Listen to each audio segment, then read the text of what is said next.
Так, дорогие друзья, всем доброй ночи. А, Провожу этот ритуал в прямом эфире, потому что мне еще много чего нужно снять. И у меня нет времени ждать, пока будет долго загружаться ролик. Поэтому я решила снять в прямом эфире ночью. Тем более, когда мало народу, не будут мешать. Собственно говоря, подарить вам, а утром уже вы просмотрите сами. Вообще-то этот ролик хотела назвать такой, знаете, вернуть мужа домой для баб. Но потом передумала, что это будет как-то оскорбительно звучать. Ладно уж, сегодня я милосердна. А еще хотела на главную заставку поставить такого кота-бледуна, которого домой вернули. А то ж передумала. Думаю, не симпатично смотрится. Ладно. Пущай будет любящая пара. Хотя кот-бледун – это идея неплохая. Согласны? Так моя бабка называла мужиков. Коты-бледуны. Ладно. Что-то прям в начале юморная получается вещь. Итак, как вернуть своих котов-бледунов обратно домой? Хотя нахер они вам нужны? Я бы на вашем месте прям ходите по всяким этим гадалкам, тратите миллионы. Вон аж квартиры продают, отдают. Ради чего? Ради того, чтобы соперницу извести. Что я могу вам сказать, господа товарищи? Ой.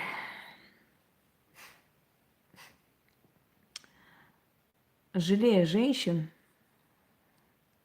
просто жалея женщин, я хочу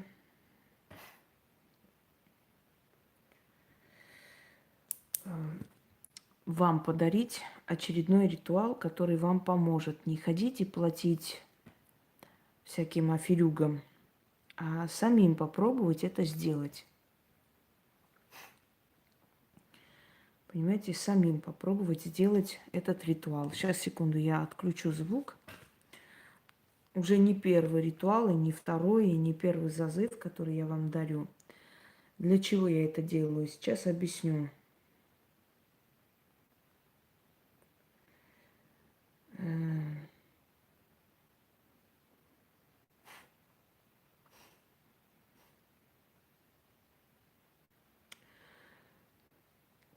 Друзья мои, делаю это, жалея просто глупых женщин, которые попадаются на удочки людей, не понимающих ничего в магии. Ведьмы вообще не любят этим заниматься, у них есть дела поважнее, они это не любят и не берутся за это. Во-первых, потому что у них есть природная мудрость, и эта природная мудрость, да, Настя, это красивая пара, это Кришна и Ешода. Но это пара любящих друг друга, людей или богов. Друг от друга шугается. Ну, во-первых, я хочу вам сказать, что если ваш мужчина начал гулять, есть ваша вина в том числе. Давайте не будем кидать камни только на мужчин. Есть вина женщины в том числе. Значит, этот человек дома не получает свою. Хотите вернуть мужа, начните себя пересматривать, дорогие девушки, вначале. Подумайте, что не так. Многие из вас относятся холодно к сексу, вообще ко всему, а для мужчины это очень важную роль играет. Ему это нужно. И если вы ему отказываете постоянно в близости, то не удивляйтесь, если он начинает увлекаться другой женщиной. Это первое. Второе. Чистоплотность. Не будем сейчас сидеть и винить только мужиков. Вот они такие козлы, такие сякие, уходят, предают. Чистоплотность очень важна. Женщина должна не вонять, а пахнуть приятно, духами. Она должна быть ухожена.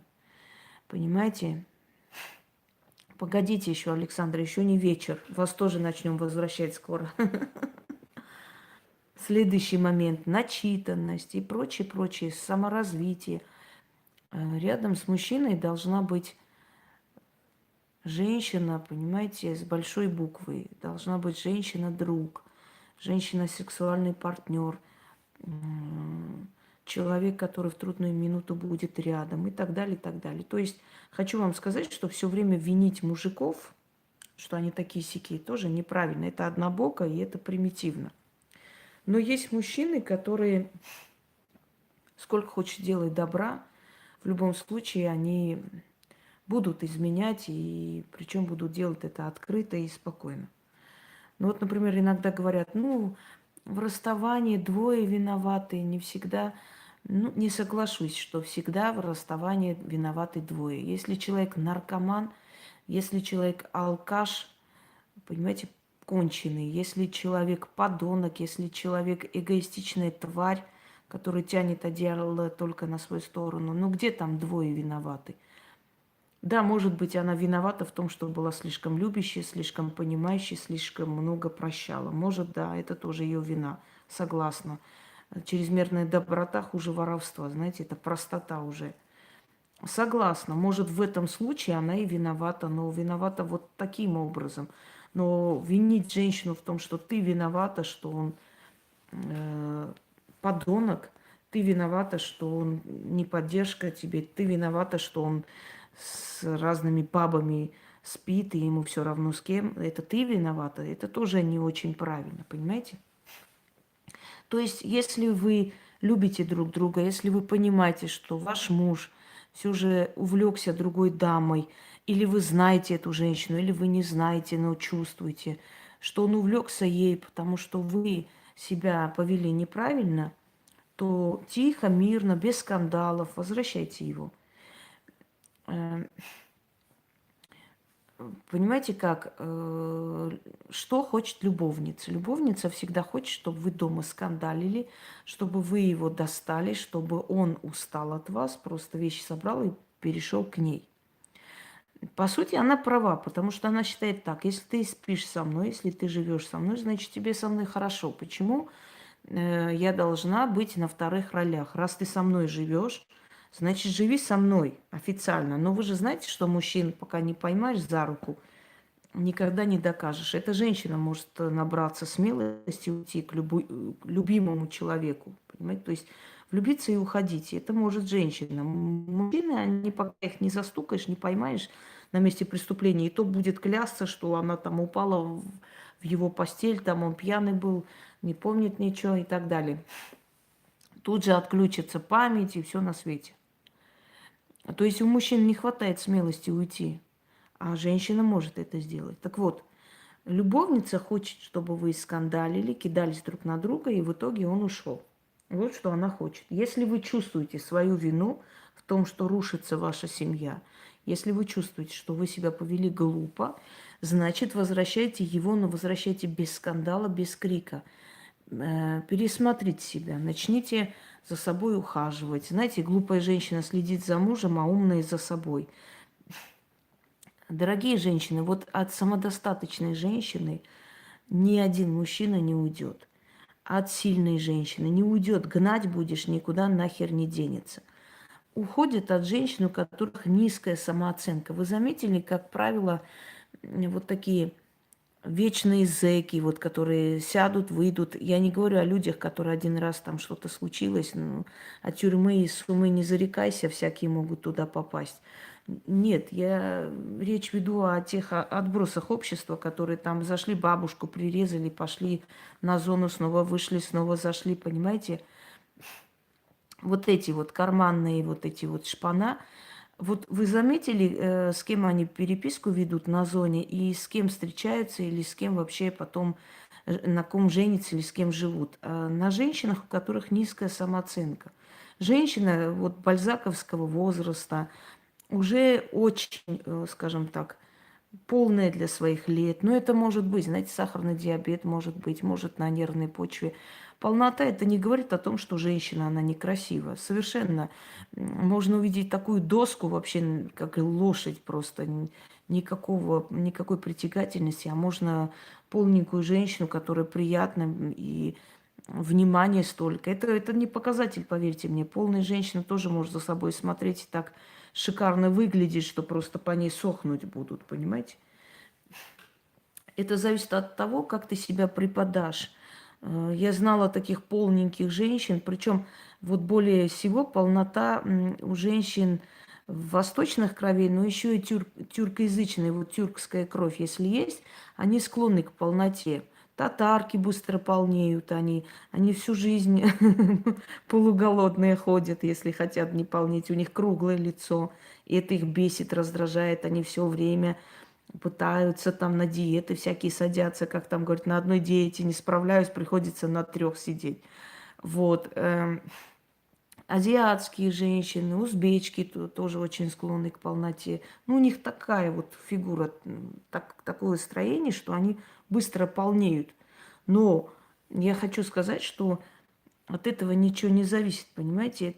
Можно ради полной женщины бросить такую палку и пойти за ней куда угодно. Дело не в этом. Пересмотрите себя как женщину. Вот в чем вы не правы. Вы можете даже спросить его. Женщины иногда спрашивают, вот что во мне не так? И прислушайтесь к нему, когда он говорит. Не надо сразу раздражаться, что вот вы там, вот ты свинья неблагодарная, ты не ценишь, я вот такой ради тебя это. Прислушайтесь к своему мужчине, что он говорит. Он может сказать, мне не нравится, что ты, например, ну, дома грязно, мне стыдно, вот люди приходят в любой момент, а я не могу никого пригласить, понимаете? Он может сказать, мне нужен секс, а ты холодна ко мне. Да, и прислушайтесь к этому. И если вы любите этого человека, если вы хотите с ним быть, потому что, знаете как, люди иногда могут уйти друг от друга, разойтись, даже жить с разными. Но,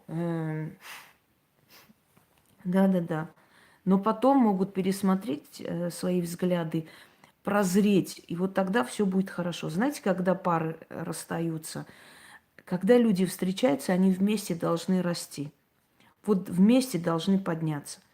Если один из них поднимается, а второй остается на том уровне, ну, вот они полюбили друг друга в 20 лет, вот поженились. Вот один остался на уровне 20-летнего, а второй поднимается. И ему уже 40-летнему неинтересно 20-летняя тупая курица. Они должны были вместе подняться в 20 лет, это совершенно другое. Ну ладно, если бы у тебя тело было 20-летнее, но понимаешь, как тело уже бабки, а мозги ребенка. И вот как бы нечем брать уже его. О вечной любви пускай пишет Шекспир, он хорошо написал. Он и убил Ромео и Джульетту вовремя. Он вовремя убил, понимаете? Потому что Джульетта бы попала по бабам, и любовь бы закончилась. Поэтому он убил их в тот момент, когда были они на пике влюбленности. Вот в чем дело. Так вот, дорогие друзья, всю жизнь надо стараться, всю жизнь нужно удивить своего мужа, всю жизнь он должен в вас эти чувства пробуждать и так далее. Потому что вот эта вот горячая любовь, постель, ну надоедает, устаешь реально. Ну кому эта постель вечно интересна? По-моему, никому. Люди иногда специально выбирают такую работу, чтобы ехать в разные страны, долго не видеться, там потом соединяться, чтобы чувства были свежи всегда. Потому что это надоедает, когда каждый раз маячит перед глазами, ты устаешь. Так вот, о чем я хочу вам сказать, что если вы хотите вернуть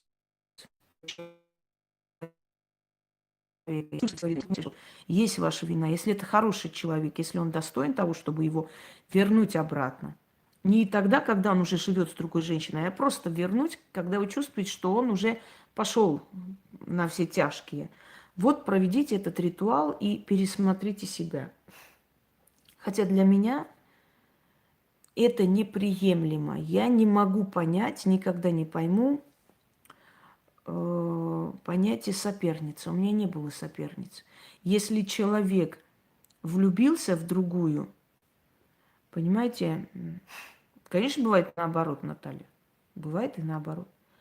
Если человек влюбился, то есть, да, в другую женщину, все, для меня он перестает существовать. Я не буду бороться за этого человека. Я его возвращать не буду, понимаете? И я, например, я не понимаю этого. Я считаю, что понятие соперницы, я не говорю про этих проституток, которых там отвезли в сауну, понимаете, это не измена. Ни один нормальный мужик не будет влюбляться и не жениться на проститутке. Ни один. Ну, есть только те, которые очень низкой самооценкой. Так вот, для меня понятие соперница не существует. Если кто-то, да, если кто-то появился в жизни, то есть женщина, с которой он живет как с женой, обнимает. Вот вы представьте на секунду, вот, ну а чё, ну а вернуть мужа, вот соперница вот это делает, помогите. И они говорят, почему она раздражается, когда такое читает. Вот вы, вот представьте на секунду, вот вы жена, он куда-то поехал, ночью не приехал. Они сидят, разговаривают, обнимаются.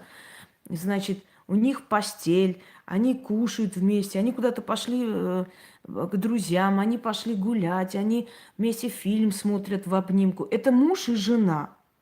Вы можете представить? А ты вот сидишь дома, и ты понимаешь, он с ней живет, как с женой. Какая соперница? О чем речь? Чемоданы собрал и ёбан забитый. Вот возле дверей все, пошел нахер отсюда. И никакого прощения, потому что мужчина, который с другой женщиной живет как с женой, ну, это очень больно, это омерзительно. Если он там где-то что-то с кем-то, чего-то увлекается, там кому-то подмигнул, это другой вопрос.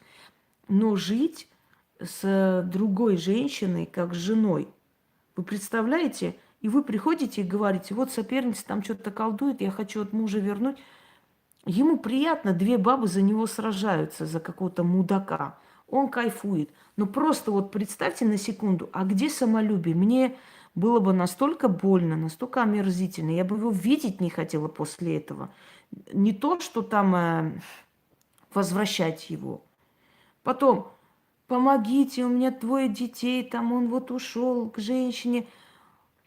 Послушайте меня, хоть 20 детей, неважно сколько детей. Я знаю женщину, у которых 5 детей, она нахер послала его, вышла замуж, у него тоже 2 детей, жена умерла. Замечательно живут, огромная семья, и все любят друг друга и вообще.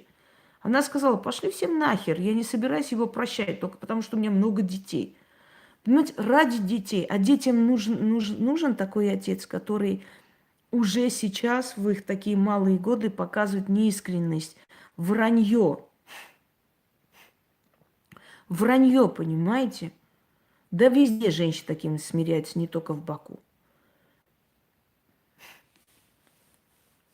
Нужно иметь честность. Ты полюбил другую женщину, приди как человек, скажи, я ухожу от тебя. Я ухожу, я полюбил другую, я тебя не люблю. Все, давай останемся друзьями, я отец нашим детям, я буду помогать. Вот тогда я скажу, вот человек. Человек имеет право уйти, в конце концов, правда? Но не любит человек, он должен уйти. А когда они делают так, чтобы эта женщина просто уже изнемогла, постоянные грязные слова, постоянное рукоприкладство, пьяные драки, издевательства. Зачем? А затем, чтобы ответственность не нести, чтобы завтра сказать, вот она сама сказала, уходи, я тут ни при чем. Понимаете? Так вот, а еще им выгодно и удобно, что дома одна курица ждет, а там такая сексуальная тигрица. Вот, и хорошо, и нормально. Вот та нахер пошлет, а дома всегда есть моя курва, которая меня ждет. Вот, не будьте курицей тогда, понимаете? Дальше. Вот 2 детей. Мне пишет женщина из, не буду говорить, какой страны. Помогите, пожалуйста, я вот стояла возле мечети, плакала. Меня не хотят никто никто не помогает, меня обманывают, я деньги там отнесла туда-сюда. Что еще она сказала? Я сейчас жду третьего ребенка, а муж привел ее домой, она сфотографировалась на нашей постели и отправила мне. А мужу говорю, он говорит, пошла нахер, ты мне не интересна, помогите его вернуть. Значит, ты, имея двоих детей, третьего носишь под сердцем, человек привел при твоем положении какую-то шлюху в дом, разрешил ей лечь в вашу постель, сфотографировать, тебе отправить, издеваться над тобой. И у нас дождь пошел, и интернет стал тупить. Мне пришлось перезагружать, дорогие друзья. Все нормально. И вот я вам расскажу историю одной из наших подписчиц. Она написала не очень давно. Трое детей. Издевались свекровь и муж. И в конце концов ребенок сказал: мам, ты долго будешь это терпеть? И она говорит: мне стало стыдно. Я просто собрала детей, и мы просто вот на последние деньги купили билет и улетели в Германию. Они прилетели туда, дети были на вокзале. Вы знаете, люди подходили, спрашивали, кормили их, забирали домой. В конце концов, они попали в определенное такое общежитие, приют. Потом они устроились на работу там. То есть она устроилась на работу, детей устроила в садик, в школы. Она говорит, прошло где-то лет 20, сейчас у нее дети все там учатся, работают, она работает, дом купили. Муж помер, сдох под заборами где-то. Вы представляете, какая-то тварь, абсолютное ничтожество, вообще ничего из себя не представляющее, мучает женщину, просто мучает женщину, детей, просто издевается. Вы понимаете, что человек, которому все равно на вас, что вы будете есть, где вы будете спать, что с вами завтра, вам не обидно вообще? Человеку все равно. Он пьяном угаре пришел на следующий день, ты говоришь, ты понимаешь, что ты сделал мне больно? Не напоминай, я не хочу, мне это неприятно. То есть, когда он в нормальном состоянии, не напоминайте. Когда он как ублюдок приходит, все нормально, так и должно быть. Вы понимаете, вот в чем дело? Так вот, он сдох под заборами. И свекровь, умирая, просила, умоляла, то есть до того, как он сдох, просила помириться с ним. А почему? Потому что он сначала пил ее кровь, когда он уехал, это очень часто бывает, когда свекровь издевается, понимаете, над снохой, доводит до того, что она уходит, и уже когда ее нет, он поворачивается, начинает пить ее кровь. А потом начинает просить, умолять тебе вернуться. Зачем? А затем, чтобы теперь переключился он опять на тебя. Они ж не дураки свою кровь отдавать, понимаешь? Он же у них хороший был мальчик, золотой парень. Вот если бы не ты. Они, знаете, с какой мечтой это делают? С мечтой, мол, сейчас женю на более хороший, богатый. Вот нахер ты интересна.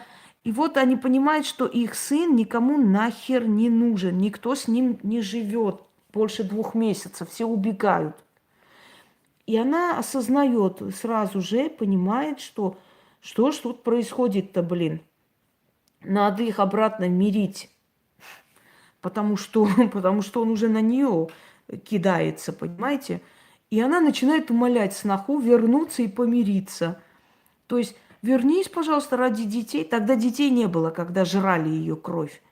И она потом мешать не будет, поверьте мне. Она научена горьким опытом. Но тебе это надо? Тебе это нахер нужно вообще? Итак, дорогие друзья, вот небольшая лекция насчет этого всего. Еще раз говорю, стоящий человек, хороший человек. Сейчас все скажут, вот он хороший, вот стоящий, прям за мной повторяют. Понимаете, иногда как скажут, я хочу вернуть, отомстить, мне так смешно мои слова, что я могу понять, вернуть мужа только чтобы отомстить ему, самой бросить. Ага, хера с два вы его бросите и отомстите. Вы думаете, я такая дурочка, вот реально. Я хочу вернуть и отомстить. Вы только рот открыли, я знаю, чего вы хотите. Вы хотите его вернуть, потому что самолюбия нету, а отомстить вы хотите. Вот сейчас то же самое скажу. Вот он хороший мужик. Но если хороший мужик, ну, возвращайте. Деньги не давайте аферистам, делайте сами то, что я вам сейчас скажу. И это очень сильно. Это уже не первый раз я вам даю эти зазывы и прочее, они все срабатывают. Это не приворот. Это вернуть, это просить судьбу вернуть его обратно. А потом вы сами решите, хотите с ним жить или нет. Понимаете, дорогие друзья? Я вам не даю привороты. Я вам даю зазывы. Я всегда говорила, если у человека есть хоть капля чувств по отношению к вам, он даст о себе знать. Итак, для начала берете его фотографию. Этот ритуал надо делать 10 дней к ряду. Каждое утро и каждый вечер. Есть терпение, делайте. Знаете эту соперницу? Хорошо. Не знаете? Неважно. Вы просто закройте от других женщин. Вот. Ага. Верните мой мусор обратно, да? Я вам даю, чтобы вы сами делаете. Но я вам еще раз говорю, ведьмы, если они настоящие практики, они никогда не нацелены на приворотах, возвратах и так далее. Потому что они понимают, что если судьба кого-то увела из вашей жизни, значит, вам дала шанс просто жить и радоваться. Недавно показывают выродка одного, женщин убивал. Короче, закрыли, естественно, навечно, пожизненно. И жена там, хоть бы... Не, неправильно сказала, это другой случай. Трое подонков схватили кореянок, которые работали в поле. Вот. И этих бедных женщин забрали к себе куда-то. 3 дня мучили, издевались, насиловали, а потом убивали этими арматурой. Представляете, били столько, пока не добьют. Просто бесчеловечно убили женщин. Увидели, в поле работают люди. Ну вот опасно сейчас, вообще опасное время, даже в этом случае просто. Пришли, значит, забрали, поглумились, поиздевались и убили. Ну, естественно, не первый срок мотают. И мать их двоих там, которые, она сказала, вот я, говорит, просто смотрю на них и думаю, я их родила не для того, чтобы они людей убивали. Но раз уж такое получилось, лучше бы их расстреляли. Нечего им даже жить и кушать хлеб вообще, она сказала. И, конечно, ей было очень тяжело это говорить, но я приветствую такую женщину, потому что обычно у нас матери как начнут, ой, он не виноват, он хороший, все плохие. И я представляю, чего это ей стоило. Да, кто-то скажет, вот, сама воспитала таких, не факт. Не факт, дорогие друзья. Иногда бывает, что очень хорошая мать, просто отец выродок и генетика гнилая. И как бы она не воспитывала, как бы не вкладывала в детей, ребенок может очень разочаровать, и не факт, что она просто вот плохая мать, поэтому видно было по ней, что это не пьющая, не гулящая баба, это нормальная женщина. Но вот генетика, понимаете, вот генетика отцовская взяла вверх, и все. А у второго там беззубая алкашка жена стояла, ну зачем так? Хоть бы пожалели, там же у него твое дитя осталось без отца. Думаю, блин, какая ж ты овца. Ты радуйся, что судьба просто спасла тебя, дуру беззубую. Потому что очередной жертвой могла стать ты, дура. По тебе же видно, что по мужчине видно, по женщине точнее видно, какой у него мужчина. Без зубов, в синяках. Это же понятно, что издевался, глумился над тобой тоже дурой, как хотел, понимаешь? И я думаю, это же надо же какая тупица.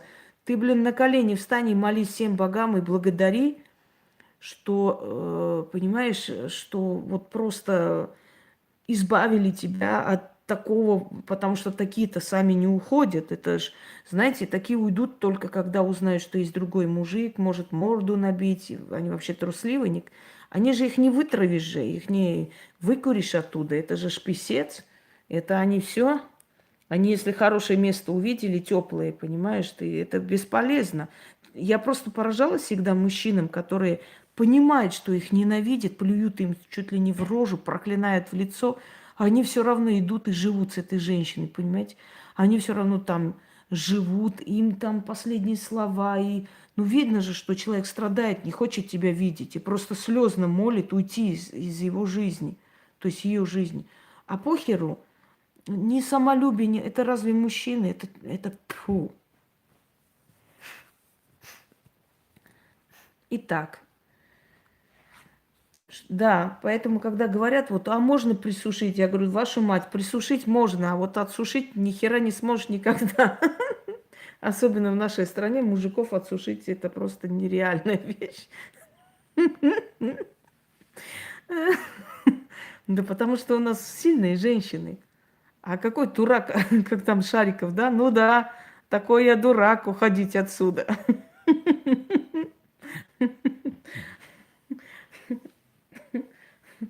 Да, да, да.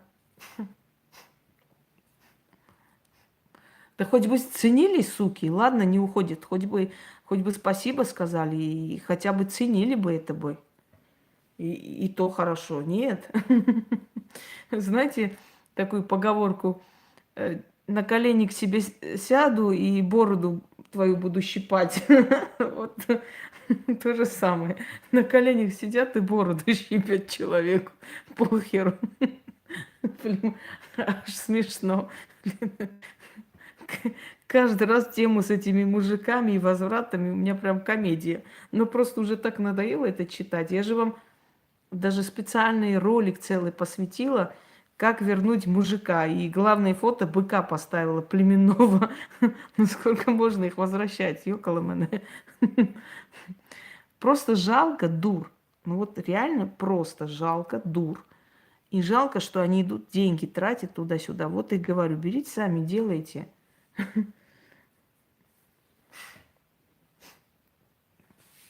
Итак, смотрите, что нужно. Ваши фотографии.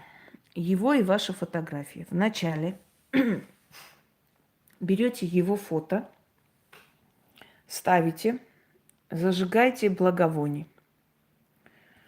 Вот, нужна черная свеча. Припаситесь черной восковой свечой и красными восковыми свечами. Обязательно нужно, по-другому никак, только воск, потому что воск обладает этой силой и энергией. Доброй ночи. Так вот, дорогие дамы, берете его фотографию, зажигаете черную свечу, читайте каждое утро вот то, что я вам дам, заговор. Читайте 3 раза. Потом достаете ваши фотографии. Вот черная свеча отодвигается в сторону, чтобы догорела. Ой, твою дивизию. Капнула аж больно. Берете 2 красные. Сейчас покажу, что надо с ними делать. Ваши 2 фотографии потом ставите. И читайте вторую часть заговора 3 раза.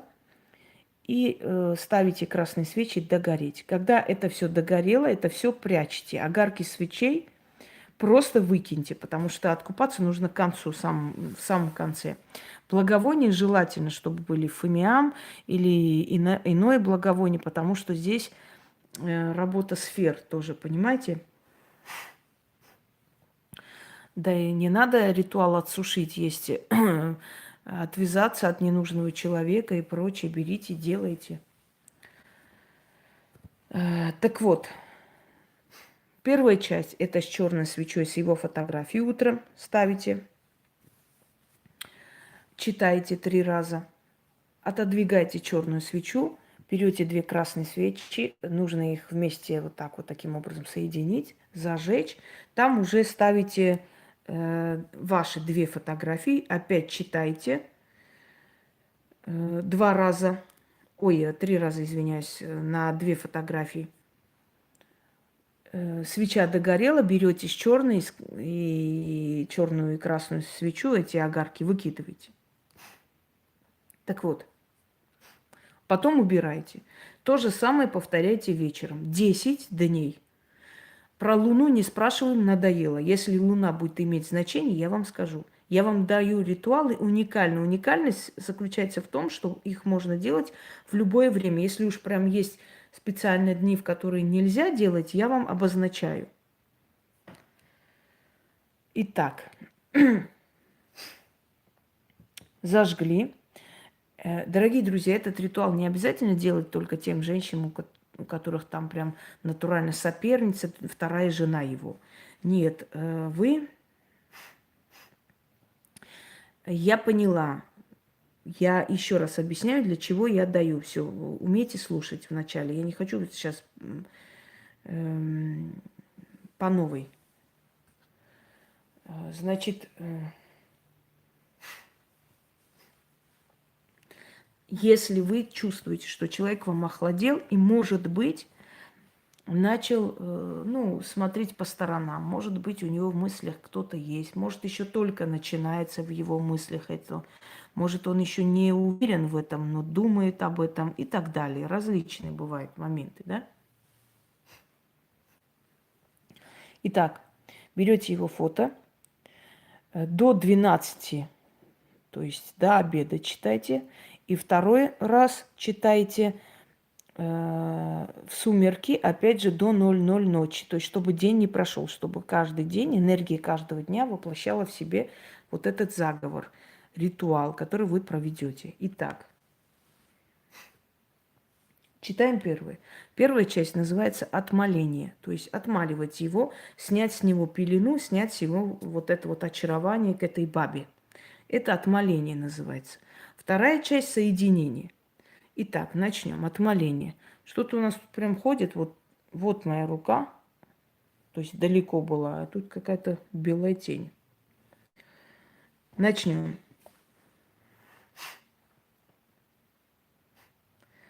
Мои хранители на мой зов летят, глазами души на меня глядят, а я гляжу через сотни сфер. Открывается моей судьбы дверь. По ту сторону жизни и смерти черный престол. На престоле том сама судьба восседает.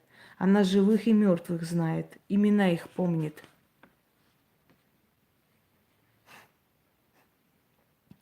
О, Матерь Судьба, помоги в борьбе, помоги в войне с соперницей моей. Дай мне сил ее козни разбить. Рыбе не жить в песке, и мужу моему с нею не быть. Живой и мертвый не сойдутся, так и мужу моему с другой не сойтись. В черной пещере черт с чертовкой дерутся, плюются и бронятся. Так и муж мой с полюбовницей своей будут грызться, пока не разойдутся. Можете имя назвать, если знаете. Он бы на нее змеей шипел, и душой бы к ней охладел. Как змей и жаба не сойдутся, так и он, и она разойдутся. Их имена здесь можно использовать. Если не знаете, кто это, просто читайте, как я читаю. Благословит судьба мои дела, и все, что я прошу, в срок исполнит. Гони, матушка, моего мужа домой, а полюбовницу к чертям долой. Истинно так. Теперь, вот вы 3 раза прочитали то есть этот заговор. Я вам сейчас еще раз прочитаю на всякий. Потом берете, вот так нужно вместе свести, вот так вот. 2 красные свечи, у меня что-то испачкалось от свечи. Так, берем вот так.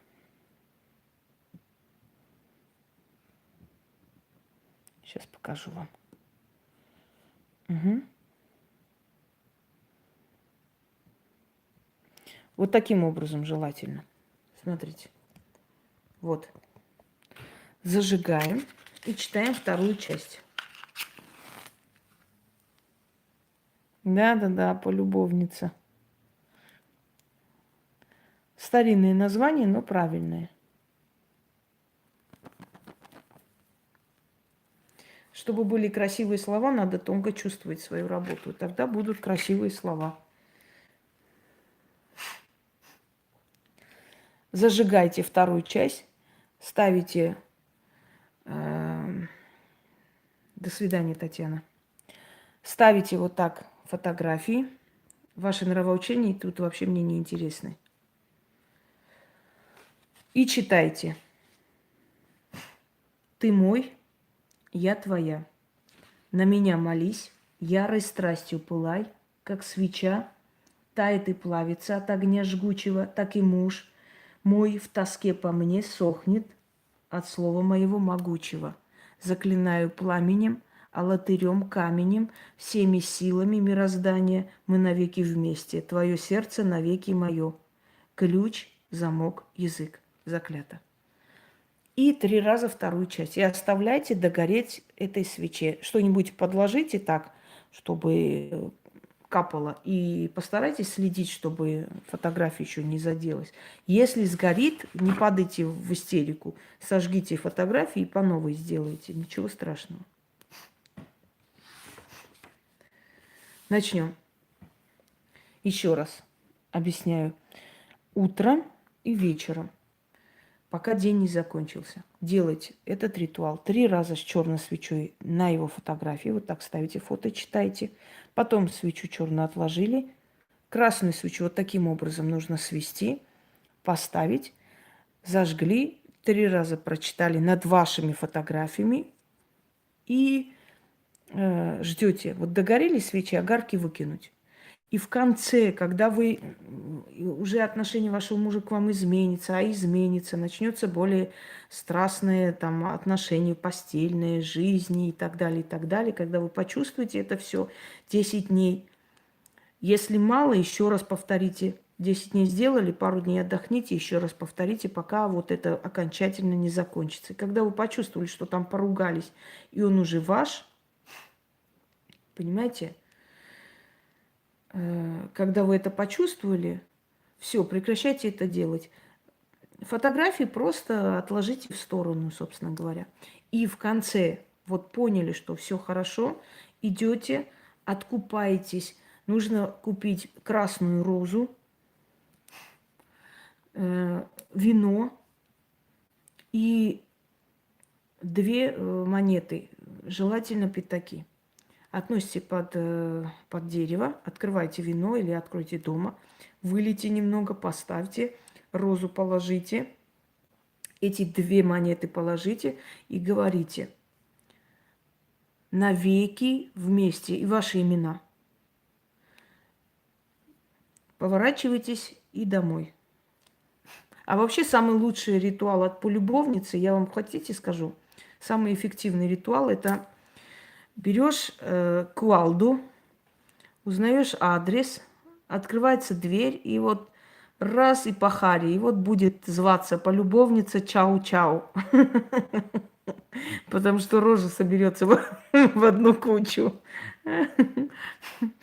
Жаль, что за такой ритуал могут 15 лет дать. А то все бы этот ритуал выполняли. Но, увы, цена слишком дорогая. Откупаться слишком долго. Приходится прибегать к магии. Но зато, знаете, никакая прокуратура вас не посадит за то, что она там, у нее, не знаю, что-то там письку отрезали. Ну, операция, ёкало мене, мало ли чего.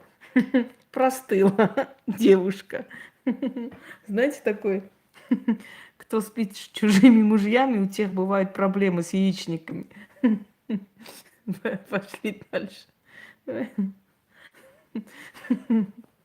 Все. Так, дальше, да. Что-то вы сегодня часто про грибы пишете. Я уже начинаю переживать, что это такое за грибной день.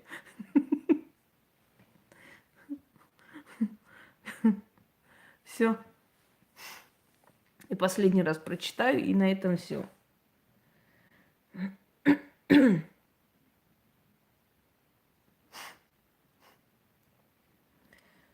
Мои хранители на мой зов летят, глазами души на меня глядят.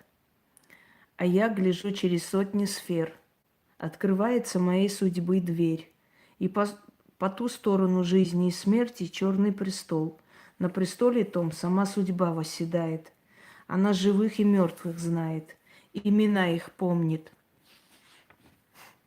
О, Матерь Судьба, помоги в борьбе, помоги в войне, соперницей моей.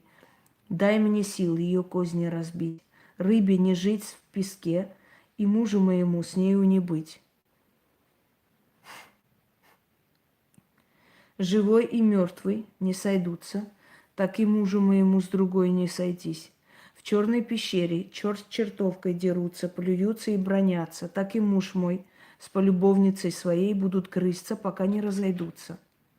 Он бы на нее змеей шипел, и душою бы к ней охладел. Как змей и жаба не сойдутся, так и он, и она разойдутся.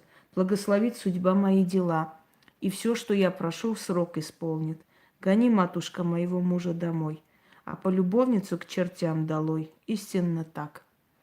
Нет, ритуал на заре, который муж под каблуком, это от родственников, от влияния, от друзей, это не от соперниц.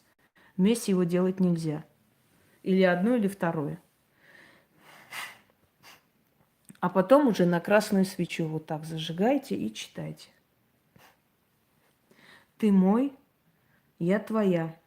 На меня молись, ярость страстью пылай, как свеча тает и плавится от огня жгучего, так и муж мой в тоске по мне сохнет от слова моего могучего. Заклинаю пламенем, а латырем каменем, всеми силами мироздания мы навеки вместе. Твое сердце навеки мое. Ключ, замок, язык.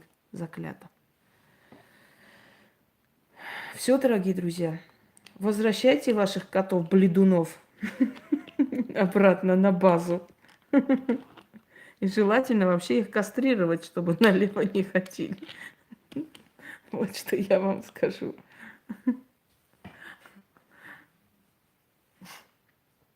А я пойду готовиться, у меня еще очень много дел и очень много работ. Знаете, вот кипит внутри, пока я это не отдам народу, меня в покое не оставляют силы. Я объясню почему. Потому что люди проводят мои ритуалы, получают результат, им хорошо, понимаете? Они отдают эту энергию счастья богам, и силам постоянно нужна эта подпитка. Я же подпитываю своими работами Вселенную, мироздание. И поэтому они вот не дают покоя, пока ты не дашь эти все ритуалы народу, они тебя не оставляют в покое. Тебя грызет изнутри, прямо кипит, чтобы быстрее, быстрее, еще быстрее работать и так далее. Вот почему, объясняю почему. Вот им нужна эта определенная энергия, опять же и снова, чтобы вы знали. Но да, дорогие друзья, пускай другие херней занимаются, а я буду делом заниматься, потому что у меня иное предназначение. Ну, посмеялись, попинали этих чмошников, и хватит на этом, потому что у нас нет времени тратить на этих выродков. Они и так уже в позоре сидят, хотя для них это великое счастье, что вообще про них кто-нибудь что-нибудь сказал. Да, как ломка у наркомана. Слава богам, не знаю, что такое ломка, ну, примерно представить могу. Мне надо эту дозу отдать, только тогда я пойду спокойно заниматься делами. Ну, вот так вот, такой меня создали боги, собственно говоря. Вот. Всем удачи, всех благ и вашим котам тоже поменьше бледовать, иначе писька отвалится нахер. Это так, на всякий случай предупреждение, добрый совет. Все, дорогие друзья, я пошла по другим делам. Всем удачи.